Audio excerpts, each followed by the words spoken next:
Gordon, also co-chair of the Small Business Development Committees here at the Chamber. We have brought to you today a seminar on identity, bad checks, forgeries, things like that, fraud, to help you as we go into the holiday seasons with your businesses. Brian McVeigh, who's our district attorney, is going to be speaking to you today, but I'd like to go around the room and let you all introduce yourselves and tell us what company you're with, so that Brian will have a good feel for who he's talking to. So we'll start over here. She's with no concrete, are you? She's got food in her mouth. Sorry about that. Rita Chandler from Resourceful Challengers. Welcome. Jada Campbell from Full Climb Credit Union. Can y'all also tell us what you do in your roles at your businesses? I'm sorry. Human Resources Consulting. I'm the president of the company. Okay. I'm a county supervisor.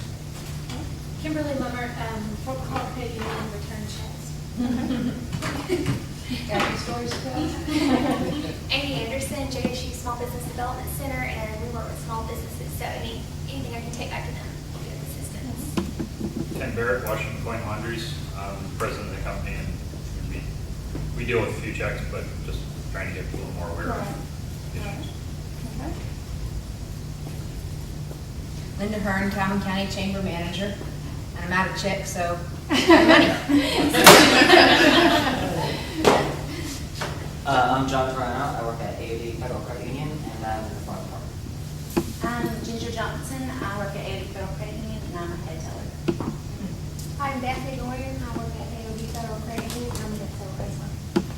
And I also work at AOD Federal Credit Union. So these are my coworkers. But I'm going to turn it over to Brian and let him get started. And I hope that this is useful to you all and it's information you can take back to your businesses. All right, thank y'all for having me. The chamber has been really good to allow me to come and speak to different groups. You're going to have a lunch and learn end of the month or next month from law enforcement on forgery and how to identify those things. So I'm going to kind of stay away from those topics so we don't double dip. I'm going to cover three things and then open it up. The past speeches that I've had, the best interaction that we've had is when I've taken questions and we've kind of dealt with real world issues that y'all deal with. But I want to cover basically Crime Stoppers and our kind of reinvigorating Crime Stoppers and why that should be important to you. I want to cover basic safety tips and some of the things that we see at grand jury that really could be avoided, and then cover basically scams that we've seen in the area, and hopefully encourage the businesses of the area to start communicating with each other. Because one of the things that we see is if a scam works in one place, they're going to try it in 10 different places. And if you get ripped off, if there was a way to put that information out there and Crime Stoppers is working on that, it may prevent the next person from being ripped off. These are people that literally on the same day, wearing the same outfit, will hit businesses from Oxford to Piedmont with the same scam. And so if we had a way to get that information out there and you checked on that regularly, when you see the guy come in the Charlie Brown shirt, you could say this is probably going to be a scam and contact law enforcement. So first, Crime Stoppers. I think the number for Crime Stoppers is 238-1414. As of today, they now have a Calhoun County Crime Stoppers Facebook page. Crime Stoppers, everybody knows that name. Not many people know the basic developmental process of it, but it had been a way to communicate tips and information to stop crimes from people that otherwise might not talk to the police. So the way Crime Stoppers works, if you don't know, is if I'm a business owner and I don't want to run off my customers, if I'm a neighbor and I know my neighbor has done something bad and I don't want that guy mad at me, any type of crime, I have information, but I don't want to be a witness in the case. This gives you a way to share that information that can help law enforcement investigate the case. It won't allow them to have that person come testify at trial. It truly is anonymous. If you give a tip that leads to an arrest or information that leads to an arrest, then there's a process where you can get a reward. You go by a local bank, you give a PIN number, they give you a check, and you walk away. And then you don't ever have to deal with that again. So there are a great number of people who, as y'all have probably dealt with in your life, would be glad to get information but really don't want to be involved. And so Crime Stoppers is a facilitator for that type of activity, and we get a great amount of information through those types of contacts. Law enforcement uses undercovers, they use confidential informants, they pay people for tips in other ways, but this is a way for run-of-the-mill people that may not know a law enforcement officer but really want to get something off of their chest or off of their conscience to get that information out there. It doesn't work if we don't advertise it. And over the years, business had started Crime Stoppers, business got out of Crime Stoppers because it was too difficult for people to make it to meetings and deal with issues. And so it had dwindled down to where basically it was the sheriff and me and a couple other people at meetings. And Crime Stoppers was all law enforcement and did not have a significant business buy-in anymore. So we approached the chamber. We have now reconstituted the board of Crime Stoppers with local business people or people connected to business. John Glue has headed up some of that effort. J.W. Swift, I'm trying to think of, there's 14 people I think now on the board, because it does impact business. And as an example, I'll give you our most recent, and I won't tell who it was, but I had a person who was in the bonding business who makes money off of people being arrested and getting out of jail. Quite often they are considered basically sympathetic to people who are charged with crimes. But this particular individual was brought a document and was asked, would you mind going to serve this document? Well, he looked at it and thinks, something's wrong with this. I don't know what it is. I had given out my phone number to anybody in Calhoun County who will take it, and I'll give it out to y'all at the end of this meeting. Call me if you have issues. I'll talk to you directly. And we've got lawyers on call 24 hours a day. But he took me up on that offer and called and said, what is this? And I said, I don't know. Can I look at it? He shows it to me, and it is a false lien that is commonly used by sovereign citizens across the country. And if you don't know what a sovereign citizen is, it's people that take antiquated law, perverted versions of the UCC commercial code, and they decide that when I was born, there's some secret pot of money where the government set aside your Social Security money and other funds that you're going to need throughout your life, and they put it in a fund with your Social Security number. Okay. This guy taught classes on how to do that. And as a matter of fact, he goes through rooms and he tells people, your Social Security number will tell me how much money you're due. Okay? So go to people while he's teaching and say, what's your Social Security number? And they'll say it's this. And you say, okay, you get $2 million. What's your Social Security number? You'll say what it is, $3 million. And what he has just done is gotten you to give him your Social Security number because you bought into this craziness that he's doing. Anyway, they operate by filing false deeds against people, which impact their ability to do business. So I got this tip basically because I'm on the Crime Stoppers board. This individual did not know the number to Crime Stoppers, although it's now available. We need to advertise it more. And he said, will you look into this? I was able to get in on an early part of that process. We got an undercover officer from Oxford Police Department who, if you met him, you would not believe he's a police officer. He looks kind of thuggy and he stutters a little bit, and this is not a cop, okay? So we get him in contact with this guy, and this guy says, basically, here's what happened. I went to Dandy RV. I told them I wanted to buy a $300,000 RV. I gave them my UCC number, which connects them to my secret government account. I waited 42 days, which is some old compact we had with the Indians, how long I have to wait. I showed up and I demanded a copy of I demanded the keys to my $300,000 RV. Dandy RV said, you're crazy, leave the premises, call the police. And so I have prepared a $1.3 million lien to place against Dandy RV. All right, you can imagine as a business owner and bankers, if you have a lien against you, even if it's invalid, that's going to prevent you from doing some business. And it's going to be a nightmare to try to clean that up and fix it up. It's been made easier by some recent things the legislature has done. Not only did he do that, but he prepared 13 other liens to file with every bank in Calhoun County. so that there would be an official lien on file with every bank, which would effectively shut down Dandy RV's ability to make any loans or conduct any business. He then, with our undercover, all this is recorded luckily,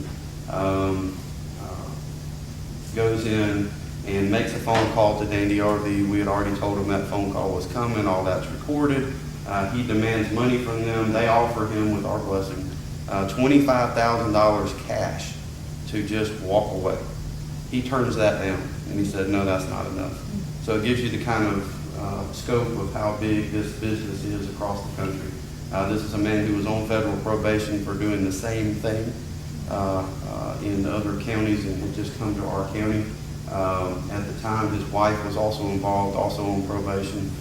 They filed similar liens against the federal judge that handled their case and have since filed liens against me. So it's what they do, all right?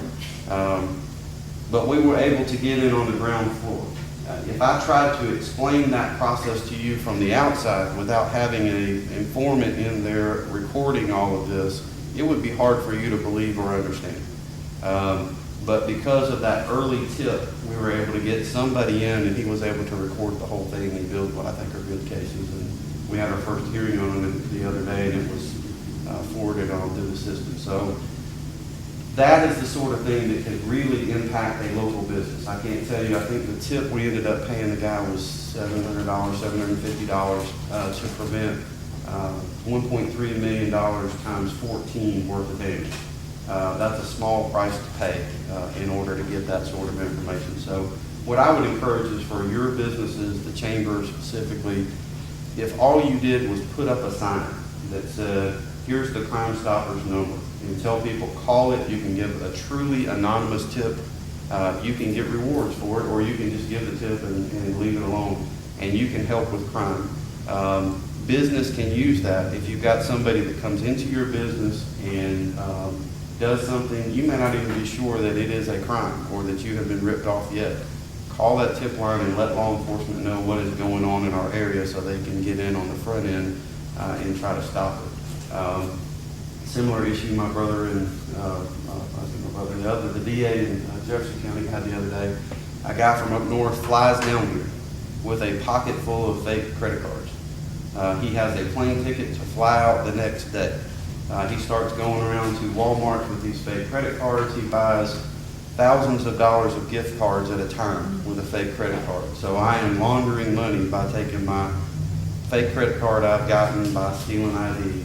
I'm not from here, so nobody will know my face. So I go Walmart to Walmart, Target, I can't remember what other store.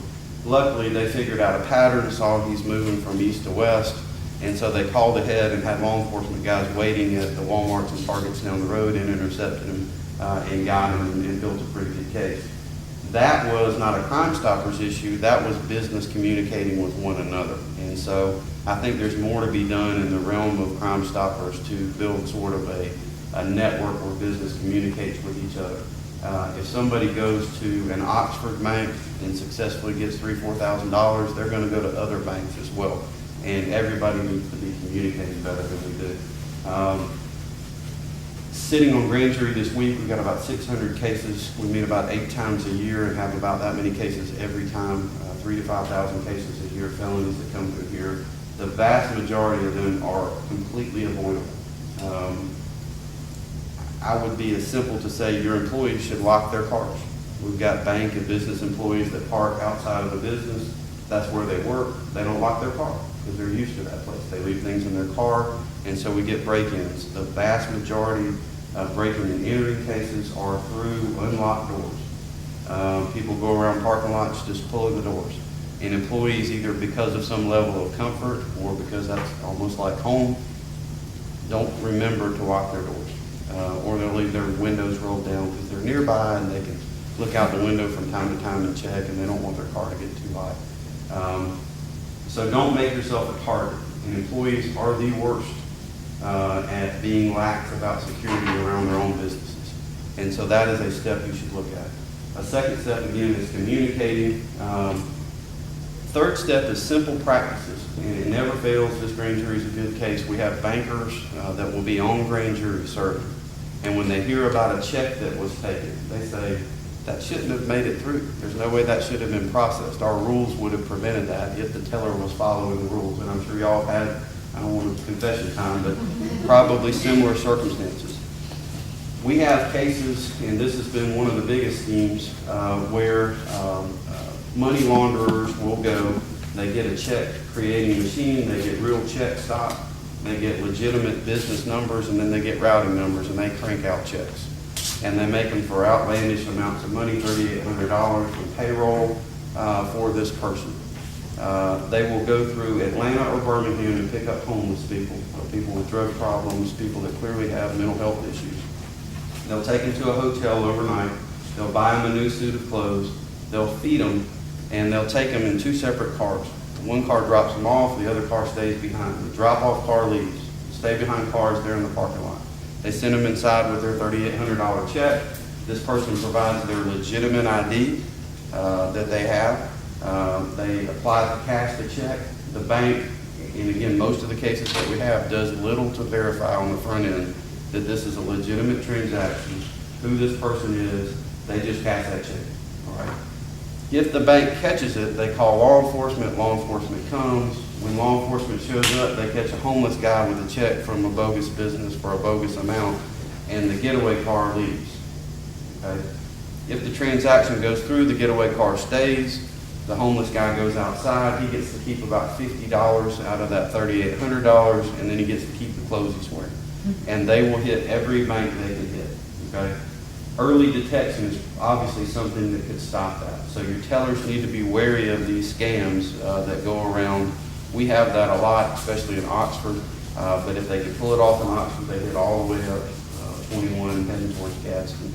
So watch out for those types of schemes. But again, the vast majority of cases that we have, if you were a banker and look at it, you think there's no way somebody should have seen this. This is a third-party check.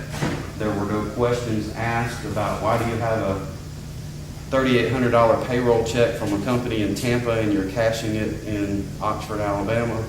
There's not even any friendly banter where you might catch on to that. So I would encourage you, if your business is located in a particular city, talk to that police department, set up protocols for if I smell something strange, I'm going to call you, will you come look at it? Not to a point where you run off your customers. You don't have to be a rude place to do business, but you can see a scam if you're looking for it. And most of the time, people just get busy, they don't look, they get lax, and things go through that shouldn't have otherwise gone through. And then you got other places that do business, and I won't call out any, but there are local grocery stores and Zippy Marts and other businesses that will take anything that purports to be a check. And they make so much money by cashing checks for people that otherwise can't legitimately do business at a bank for whatever reason, that they're willing to eat the losses that they have on bogus checks. And we have that happen in every jurisdiction in this county. They don't do anything to look for bogus checks. And as a matter of fact, some of them don't even really look like checks, but they will give them cash and leave and identify the people. Another thing you can do, and it's kind of frustrating, this week I had a grand juror that said scrap yards do a better job of documenting their transactions than banks do. That's absolutely true. Under our current law, if you are to take, if you ever scrapped anything in the past, you could just take a truckload of stuff, they'd say that's worth $50, they'd give you $50 and you leave. Now, because of copper thefts and things like that, when you go to a scrap yard, they take a picture of you, they take a photocopy of your license, they take a picture of the tag on your car, and they take a picture of the vehicle you're driving and the stuff in it. And then they do a receipt, and on your receipt, you write out, I legally own the items I am scrapping. And that's what you have to do. That's a minimum you have to do to comply with state law. Meanwhile, I can go to any jewelry store in town with some gold, hand it to them, they'll weigh it out, and they'll give me money, and they don't do any of those things. So what we've had is people that used to sell at scrap yards and pawn shops, now that they're so highly regulated, will just go to bullion dealers, local jewelry stores, and honestly, people who come through and stay at hotels in Oxford overnight and offer to buy your gold at amazing prices. So thieves are creative. They will find a way to get around whatever system we throw at them. But I can tell you, I've watched less thieves now go to scrap yards, less thieves now go to pawn shops, so they have less to deal with because of those restrictions. If you are a bank and you don't at least have videotape of every transaction that comes in your door, where you can identify the person doing the check and whether they're completing that check or not. We have cases that, in all honesty, I can't tell whether it's a possession of forged instrument or a forgery because the video is so poor that I can't tell if that person's writing out the check or not. Okay? If you're going to have video and I can't identify this person or what they're doing, you might as well not have video. I understand if you're going to spend that kind of money, then that offsets some of the assets you're going to make in your business. But those are the questions that in the modern day my grand jurors are asking is, who does business that doesn't have video in their business? I've had multiple murder cases where one of them happened in a video store that did not have video, where people have cameras up that aren't functioning. Grand jurors and jurors expect you to have technology that would identify who's coming and going from your store. They also expect you to keep those records for some legitimate period of time. If you've got a video system, coin laundry would be a good example. If you've got a video system that is running and it records over itself every 24 hours, you might as well not have a video system, right? Because most crimes I don't find about for days. And so by the time I get to a point where I find out there's been a crime, it's too late for me to go back and retrieve those videos. So a reasonable amount of time, whatever that is, 2 weeks, a month, that you backlog those recordings. And obviously the longer you can keep them, the better from law enforcement's perspective. And so what we see again is a trend towards pushing for the chamber and local businesses to buy into a tip line through Crime Stoppers, but also do some things to protect yourself. Let your employees know to be safe coming and going from work. Let them know to lock their vehicles. Let them know to be vigilant because we have more schemes than you can count coming through here. As an example, recently I got a call from Barry Robertson, who's our commissioner of licenses. I've been on the sheriff's show. I've been on, we put it on our Facebook page, our website, everywhere we can put it about what's called a green dot scam. I call you with some legitimate sounding thing. I used to work at a company. I used to work at the courthouse. I gather records somehow and I say, I'm Brian from Dillard's. You left this credit card unpaid. We're about to turn it over to this collection company, but to be honest with you, it would save you a lot of money if you just paid the money that you owed. So before we turned it over, would you mind handling this debt? Because you have done business with Dillard's in the past, and I know that because I had a connection with them, you think, well, that sounds legitimate. I did have a Dillard's card, and I don't want to get turned over to the collection agency. How much will it cost me? Well, your debt is $800, but today only we'll take $400, and I want you to go buy this green dot card, and you'll just call me, and you'll give me the number off of it and the PIN code, and we'll handle that debt. People buy into that every day of the week, okay? Barry's mother had been called for jury service. Unfortunately for us, and fortunately I guess for the public, we've tried to have more transparency in government, so everything we do is public, which also means you can look and see who got subpoenaed for jury duty on any given day. So they see that Barry's mother had been subpoenaed for jury duty. They called her and said, you missed jury duty. This happens on a Sunday. We're going to start arresting people on Monday that didn't show up for jury duty. This is an older lady. She knew she had a jury summon. Her jury service was actually for the next month, not the previous month, but she thought maybe I got confused. This guy identifies himself as a law enforcement officer. It's a local number and says, I don't want to come arrest you, but if you can find a way to pay this fee or fine, then we will just pull that arrest and you won't get arrested tomorrow. Luckily, she called her son, who called us, and we kind of intercepted them. They offered to meet her at the courthouse parking lot, and all they wanted was that PIN number. So you can expect when you have now Apple Pay and other online services, you have a little box you can put on your phone and swipe cards. The more technology that's available to thieves, the more creative they're going to get. And businesses just need to be aware of that. If you get a phone call that sounds hinky, call law enforcement immediately. But what we have most of the time is people don't call and say, I knew that sounded wrong, but, you know, I didn't know what to do.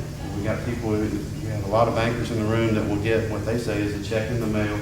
For a huge amount of money, they get a phone call that says, if you'll go put that in your account, that's your down payment on your lotto winnings that you got, and we're gonna mail you a check for $1 million. But all you gotta do is cash that and send us back $2,500 as your fee for some of the gibberish. At this point, I would be like, this is wrong. A lot of people want money so bad that they're like, I'll do that. So they put their money in their bank account, that gives the other people their routing number and their bank account. Who ends up paying that money? Y'all do. So anything we can do on the front end to ask more questions and to be more vigilant about those things, if the person passing that check is willing to buy whatever cock and bull story that they've been told, then I'm not going to get across to do, you need to be a little bit more vigilant. But the banks need to be looking out for those things. If you got a customer with $100 in their account and their account balance never gets higher than $400 and they come in with a $5,000 check, you need to be asking some questions.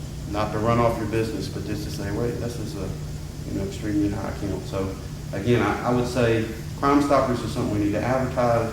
Vigilance is something that we need to do in our personal lives and our business lives. And then finally, be aware of the scams.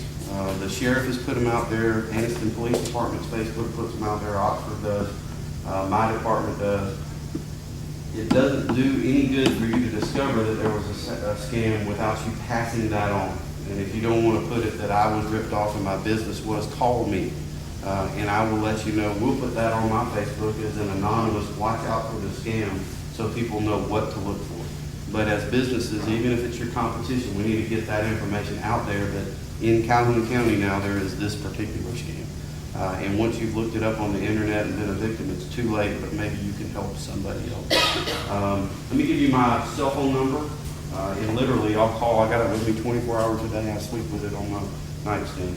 256-453-6067.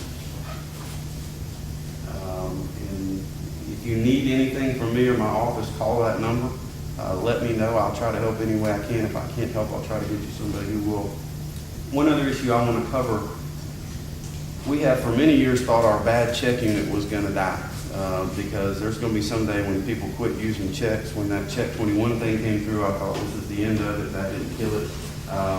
Credit cards, certainly that's going to be the end of it. That didn't kill it. The green dot cards hasn't killed it. Cell phones haven't killed it. People still write checks. And we think we're technologically advanced because we all have smartphones, but a great number of our customers and our constituents don't have that technology, and they still write checks, and they're going to keep writing checks, which is fine. I get a fee off of them that helps pay some of our salaries. But if you receive something and you call our bad check unit and they say that's not a bad check because it's a third-party check or you waited on it or there's some flaw with it and it does not fall under what is our bad check law, that still doesn't mean there's not a crime that has been committed, okay? So if you are operating a business and the bad check law says we can't take third-party checks, then that division of my office can't help you, but somebody else will. So I try to put that out there to them to make sure we get you to the right person. But if I come to you and I write a third-party check that doesn't qualify for the bad check provision, you give me goods or services or funds for that check. And then I find out that the third-party check was bogus. Our bad check unit will not take it, but you still have been a victim of theft by deception. So there is a different code section that would allow you to prosecute that case. So don't take no for an answer. If you feel like you've been victimized, if you feel like a crime has been committed, and somebody, either the police say that's a civil matter, or my office says, no, that doesn't fit under this particular code section, keep asking questions. Call me. We'll find a way to help you, okay? We get a lot of people that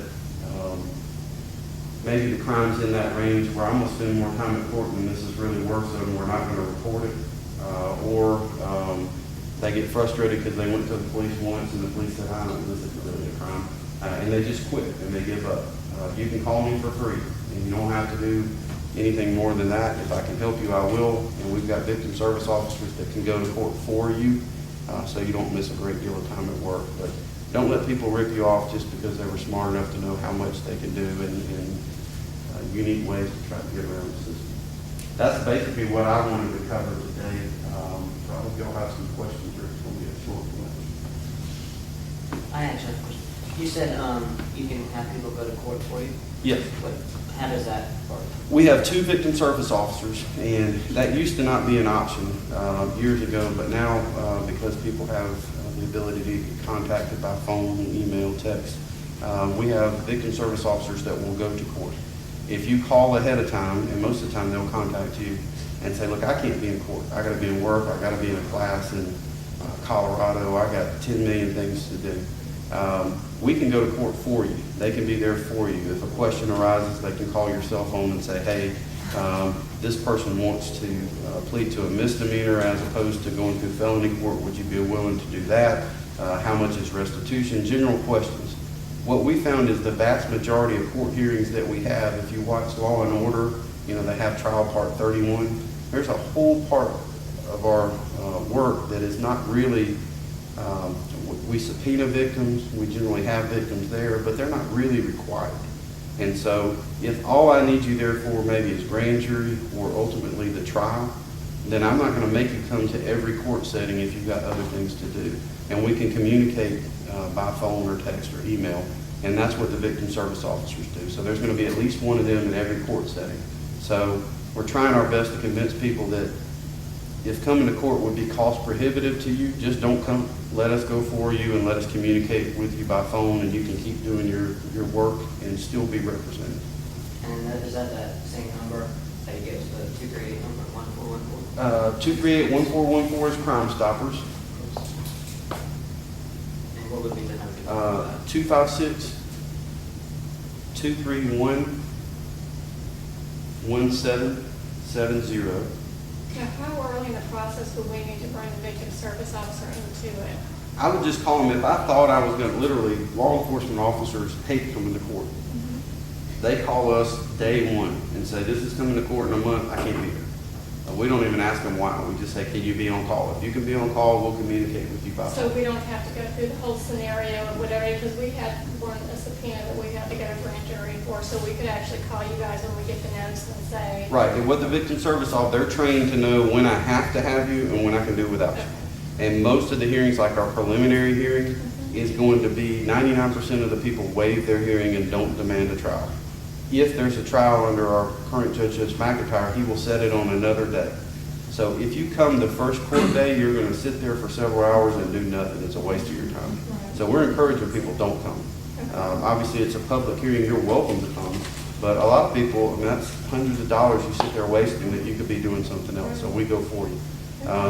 So early on, as soon as you find out you have a case or somebody's been arrested, call us. And if you'll just call that 231-1770 number and ask for a victim service officer, tell them who you are, they'll be able to pull that case, and we've got a victim service screen where they can print out that you won't be in court, and here's why, and here's a contact number.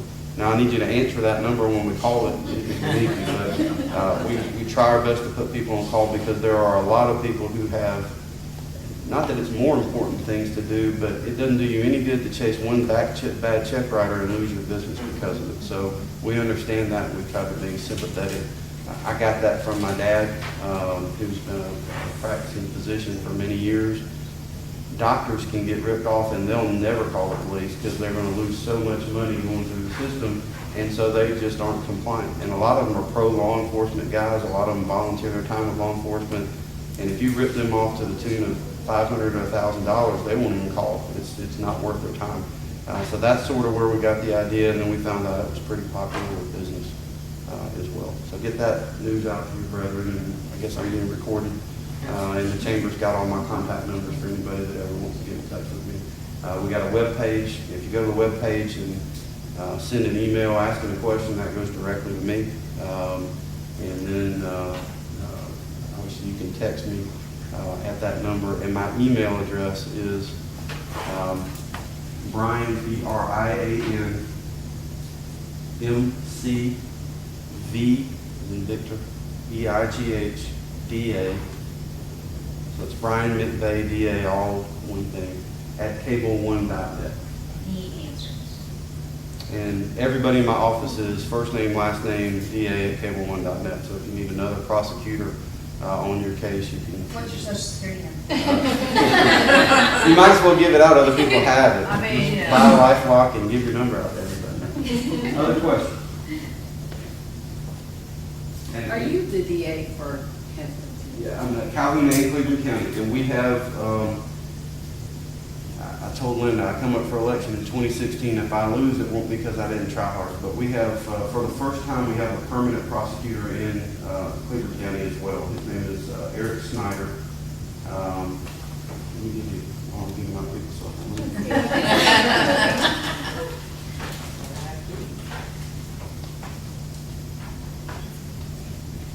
Eric is 256-478-0035. And again, in the past, we just didn't have a lot of volume in Cleveland County. We went over there and rode circuit. I talked with the clerk over there and volume had picked up, and we really needed a full-time presence. So we have, Eric is our full-time prosecutor, and then we have the Casey family is part-time. So we have 1.5 prosecutors over there at all times to answer questions. So if you got anything specific to Cleveland County, that's all in my jurisdiction, and we have somebody there just for that purpose. And he's there every day, loves that job, so if he doesn't answer your phone call, let me know. But we have somebody available all the time to screen. Other questions? What's the general steps? Say, you get a bad check or somebody tries to door open for longer than that. He gets arrested and you've got those various court dates. It's just kind of a general, kind of a time frame and what happens on each one. Basic case flow. I'll take you as an example. You've got to break in into your business. First thing, call law enforcement. Some people will call us first. The first thing we'll tell you is to go call law enforcement. Even if they tell you no, call law enforcement. If you don't like the answer law enforcement gives you, then call me. But you've got to file a police report, and that's the first step.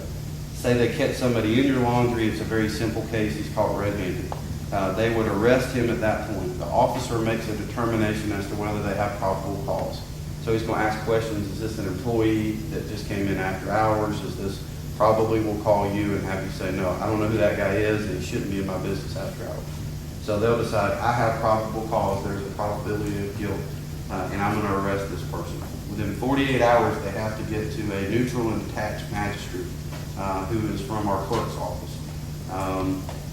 Every day, even through the holidays, there's never going to be more than a 24-hour period where somebody is not at the courthouse. On weekends, one of my prosecutors is always there. So if you get arrested Friday, to make sure we don't have anything fall through the cracks, there'll be a worker there on Saturday and a clerk.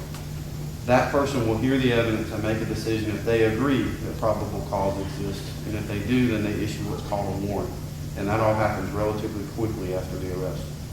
Within 72 hours, there is it's not really a hearing. Basically, the defendant is advised what they've been charged with. And then they have a bonding process. Everybody but capital murder cases has the ability to bond out. So most people bond out relatively quickly if they got any money at all. It always has bothered me that if you had the money to bond out, why were you stealing? Then probably within a month, and you can have a deal where you come like at the end of the month, and we've already got this month's court full, so no more than 60 days, sometimes as short as 30 days, you're going to have a probable cause hearing with Judge McIntyre. In other states, they call that a show cause hearing or something like that. That's where you'll get a lawyer appointed to you if you can't afford one.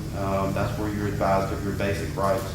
And if you demand a hearing, that's where we would put on evidence. Again, 99% of the time, people are like, yeah, you got a reason to arrest me. I'll go into grand jury, or I want to get into drug court or mental health court or any number of other courts. Judge McIntyre saw this and we saw this. We had tons of people sitting there, victims, for no real reason. They're sitting in court, they didn't do anything wrong, and they're having to sit there for 2 or 3 hours to have a guy decide whether he wants to have a hearing or not. So that's why the VSOs or victim service officers have become so much a part of what we do.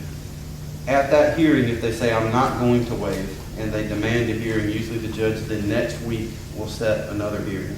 And that will be for presentation of evidence. Again, Hearsay is admissible at that level, so the victim is not necessary. They are a cog in what we do, but a law enforcement officer can testify to what's in the report and what he or she was told.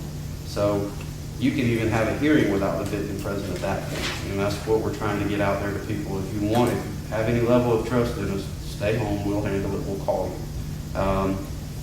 From that point, if a judge agrees that probable cause existed, in your example, binds the case over to grand jury, and usually within a month from there, you're going to be on a grand jury docket. We have one about every 45 days. So if you've got an event that happens within 30 days, you're at prelims. Within 60 days, you're at grand jury. A grand jury is a group of 18 people picked at random from the community. They also can hear hearsay. If you're too busy, we'll bring the police officer because they have to come. The grand jury we have in session now will hear evidence. At the end of the week, they vote, and if they vote that there's sufficient evidence to move forward, then that's what's called an indictment. And so then you go on an active trial docket with either Judge Jones, Judge Turner, or Judge Howard. All three of them are very conscientious about moving their cases, and we've got even our capital cases are getting tried within 2 years now. Our property crimes and things disposed of in 6 months to a year maximum. So the entire process with you should take 6 months to a year total nowadays on a property type crime, burglary, drug cases, things like that. And up to 2 years on homicides and things of the like. So very quickly in our world.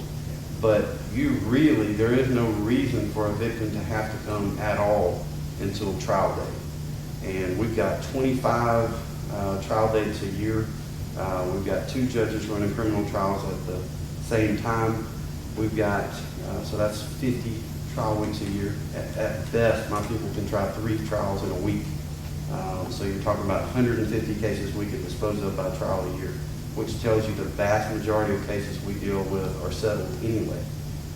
So pretty rare that you would ever be required to come to court. Although we invite you, we don't want anybody saying the DA didn't tell me I had court, and there are victims' rights that require us to notify you. In today's age where we can communicate, there's no reason we couldn't handle almost all of that without you. We do need you for restitution. You know, if you had the cost of what was stolen plus the cost of the door, you can fax that or email that to us. They send you a letter and say, how much did you lost, and you send that back. So really, most of the time, we do not need victims present if they've got other things to do. And so what I'm not trying to say don't come to court. What I'm saying is if court is a impediment to you protecting your business or yourself, don't let it be, because we can do it without you. And we got a lot of victims that have bought into that premise. Yeah, that would be a big thing, like for myself, or even a lot of the small businesses, they may be the only person at the business, and they can't go over there 5-6 times to sit there for 3 hours. Right. You know, instead of that situation, there's very few times they gotta be there. And we've aggressively tried to fix that problem. Now, one issue, and I'll tell you kind of a technicality in the law, if it's a misdemeanor and you're in city court, which I don't handle, you have cases where if somebody commits a crime and it's a misdemeanor, under our law, the person that witnessed that crime is the one that has to come sign the warrant. So if somebody comes to your laundry and burglarizes your laundry, that's a felony automatically. I can take care of you at a high level. If somebody comes into your laundry and steals up to $500, so it's a misdemeanor, and leaves, then you're going to go through city court and you probably have to be there every time. That's counterintuitive, but as a victim, you are better served if the felony happens against you than a misdemeanor. Again, there's ways around that. If you've got video and you're not the only witness, then an officer can view that video, they can become the witness, and they can prosecute that case on your behalf. But if what you've got is a clerk dealing with a member of the public, and that clerk is the only witness on a misdemeanor, they are going to have to come to court. But even with that, we do handle some misdemeanors, about 15,000 of them a year through district court, and where we can help, we do. And what we can do is say, look, if I can do court without you, I will. If I can settle the case, I will. And if I have to have you, we'll set it on another day. So we're trying our best to work with business, because without business, none of us have anything going on. Y'all drive the train that is our local economy. So We understand that, and please get that word out. Don't let that be an impediment to you prosecuting the case. Yeah, I think that'd be a big deal, like I said, on really small businesses. Yeah. Right, and the same thing, if you've got, maybe you're a small business and maybe you haven't been victimized, maybe you don't want to get involved, maybe, you know, you got somebody coming in stealing lollipops out of your front thing at the gas station, and it's just not enough for you to spend your time going to the police department. Call the tip line at Crime Stoppers, make a tip. You don't have to collect a reward if you don't want to, but just say, hey, I got this same guy comes in every morning and steals from us, would y'all come look at it? We can put a police officer there and catch the guy in the act. There's some way you can interact with the system to help. And if he's stealing from you, he's stealing from somebody else. Any other questions? I appreciate y'all tolerating me, and if there's other stuff that you think of, or issues that you want to address, like I said, call us, email us, text us, let me know, I'll get you an answer back quick. If I'm in court the latest, I'll call you back that afternoon. I don't know if I'll go more in the day. Can I ask you one more thing? Yep. Sorry. Sometimes, for instance, when we had a member of ours comes in and they say, hey, you know, this check has been stolen. So they'll go and we ask them, you know, go file a police report. They bring it back to us, and we, if we feel is right, we will reimburse the member, and then we file a police report. Sometimes I kind of get the runaround from the police and the DA on who is going to deal with that. Who specifically is supposed to deal with that? Once the police make an arrest, it's mine. So it comes to me. If you call my office, we'll tell you who the DA is involved in the case, and you can just deal with them. The easiest way to fix that is just call that victim service officer, and she can be a main point of contact for you, and you don't have to deal with everybody else. But what we ran into years past is I'm grandma. My granddaughter goes to the place where I do business all the time. She writes a check for a huge amount of money, and I come in and I do an affidavit of forgery. Okay, we arrest, and at that point, y'all haven't reimbursed. So grandma's the victim, granddaughter is the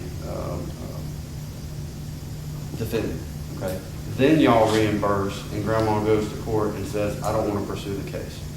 And so it caused all kind of problems because I couldn't tell the difference between grandma and granddaughter collaborating to rip you off, and really grandma just felt sympathetic and she got her money back and she wasn't out anything and she didn't want her granddaughter to go to jail.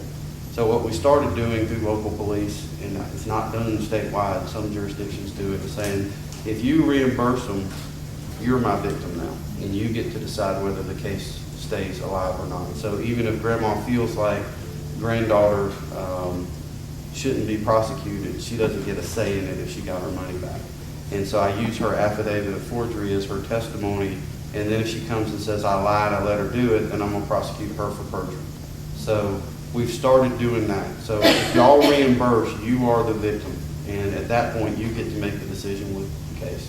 And so call the victim service officer, let them know, here's my point of contact. If it's not you, somebody else that will answer their phone, and we want this case prosecuted, or we're fine with a misdemeanor if we get our money back, whatever you want. Just let us know on the front end what you want to see from that case. You know, if you want me to hang them up. File a police report before contacting you? Oh, yeah, call police, always call the police first. I should not be your first contact.